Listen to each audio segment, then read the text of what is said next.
In Dante's Inferno, you play as the poet Dante Alighieri. Wait, what? What? He's not a poet? Well, what is he then? A crusader? In Dante's Inferno, you play as the Crusader Dante Alighieri. While crusading in Acre, Dante is stabbed from behind and faces off against Death himself. Dante tells him to go straight back to heck, and then Death's all like, well, if you're just gonna be a dick about it, I'm leaving. After returning home from his crusading, Dante finds the love of his life, Beatrice, killed, and her soul being taken by the devil himself. Dante then descends the circles of hell to rescue his pretty hot girlfriend.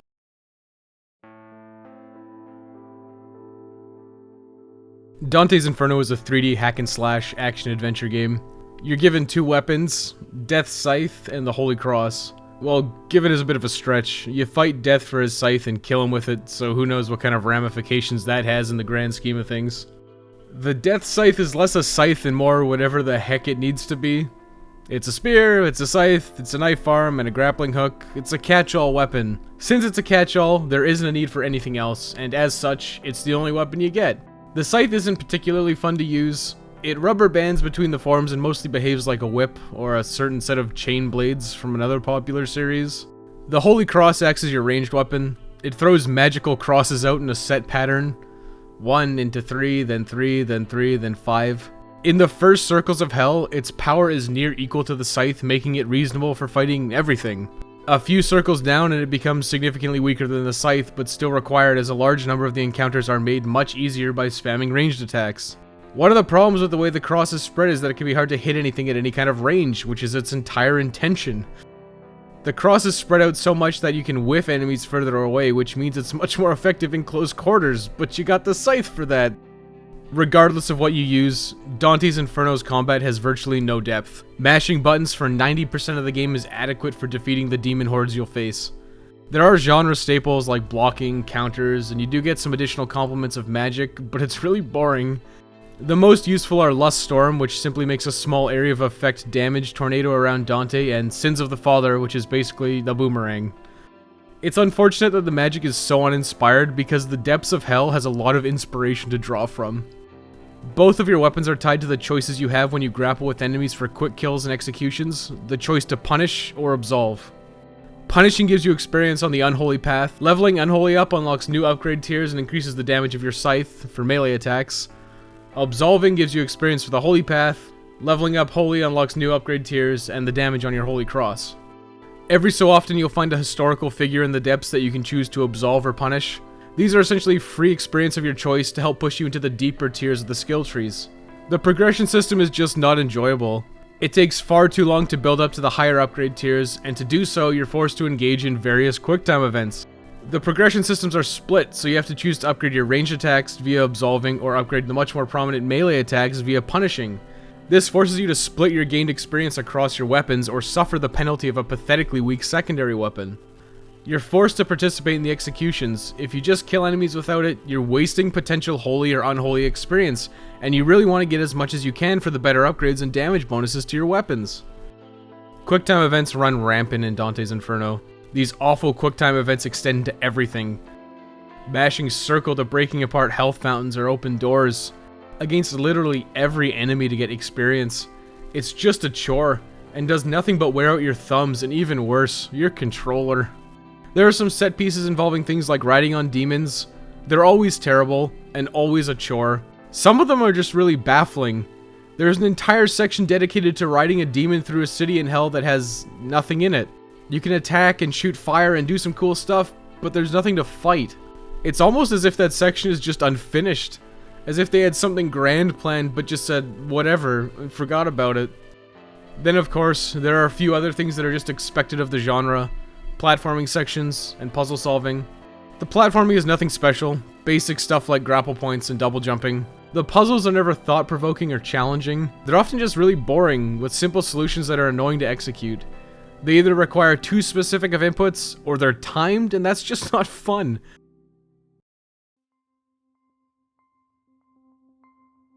Dante's Inferno has interesting interpretations of the Circle of Hell.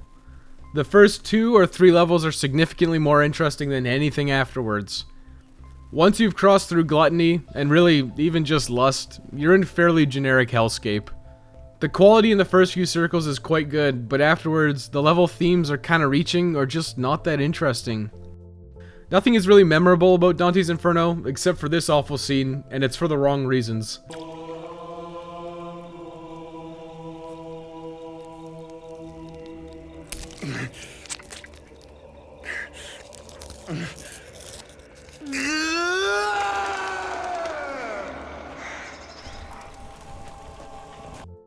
There are some interesting set pieces, such as Charon when you're going into Hell, the Giant Storm in Lust, and the Wheel of Fortune in Greed, but they lack any lasting impact.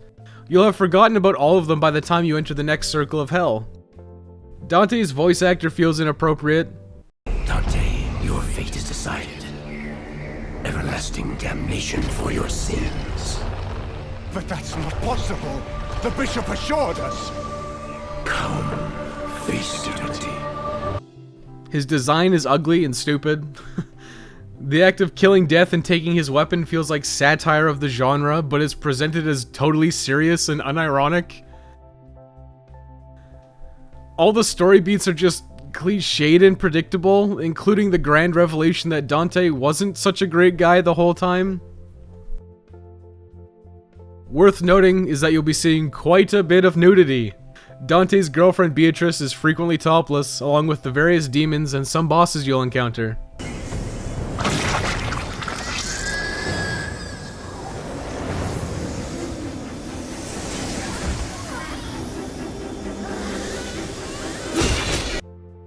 They made sure that the final boss, Satan, has a massive set that you just can't not notice. They made sure it swung wildly back and forth on every hit. The fight is ridiculously long to boot. Hopefully, they're proud of themselves. Dante's Inferno is on the easy side. That being said, there are a ton of deaths simply due to boss mechanics, set pieces, failing quick-time events, and awkward platforming. Combat isn't really anything noteworthy. The issue with difficulty mostly comes from two parts, the puzzles and one specific circle of hell. The puzzles feel like a cruel joke to make you suffer. A disgusting amount of them are timed and force you to retry when you inevitably fail. None of the puzzles are fun. They're often cheap and require near-perfect execution to succeed. The amount of timed puzzles feels excessive, and it's definitely the lowest point of the game. Well, it would be, if not for one particular circle of hell. The penultimate circle of hell, Fraud, is a disgrace. It's a series of challenges that would be bonus content in any other game. It's forced in for what can only be assumed as the idea while running dry. It's an atrocious addition, and it genuinely would have been better to have cut it entirely than pad the length of the game with this nonsense. The challenges themselves can be difficult to figure out, such as staying airborne for an extended period of time when you're never forced to do it in the main game. Other challenges are either extremely easy or far too precise to be enjoyable, such as keeping your combo meter going for an extended period of time. You'll often lose within 10 to 20 seconds, which just forces you to restart the challenge again. If this was optional content, it wouldn't be offensive at all, but the fact that it's mandatory content to complete is disgraceful. Most boss fights are just really long because of an inflated HP pool. They're all phase-based and they have checkpoints between phases. Regardless, you'll be able to win just by sheer attrition of attempts. You can even exploit the upgrade system to get mid-combat heals or mana restores. This tactic was abused on the final fight just to speed up the process by spamming the Sins of the Father magic for extra damage. Dante's Inferno was completed with much suffering in 7 hours, 47 minutes, and 54 seconds. The first few circles of hell are enjoyable, and they feel appropriate in length. They're quick and have fun visuals, and every new enemy type that gets introduced is exciting. However, the deeper you go, the worse it gets. They become more tedious, longer, less inspired, and less fun. Between every layer there is an awful transitionary platforming area. This involves sliding down a wall and using various columns and grapple points, usually while avoiding flames or saws. If these didn't appear after every layer, it wouldn't be so bad. They're all just terrible and complete padding when you're looking forward to the next circle and you have to deal with one of these awkward platforming sections. The final layer of hell, Treachery, has a gratuitous platforming section right before your showdown with Satan. It feels unnecessary and bloated for the sake of extra length rather than something meaningful. especially after the 8th circle, which was just an awful, uninspired set of challenges for the sake of extending your playtime.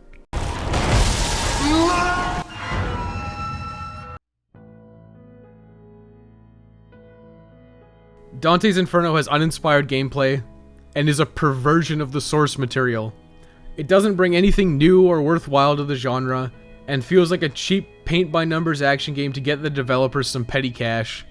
Generic hack-and-slash combat against hordes of enemies, a progression system to make it feel like you're accomplishing something, puzzles that are not there because of meaningful reasons but more because they're expected, along with platforming and set pieces. Throw in some nudity to ensure that mature rating for those extra sales numbers. It all feels by the book. The first few circles of hell are fun and unique takes, but afterwards, it's just generic hellscape that you've seen everywhere else. The twist at the end is insulting, and not earned or deserved. Playing through Dante's Inferno is its own private little circle of hell. Dante's Inferno gets recommended playing's most disgraceful verdict of not recommended.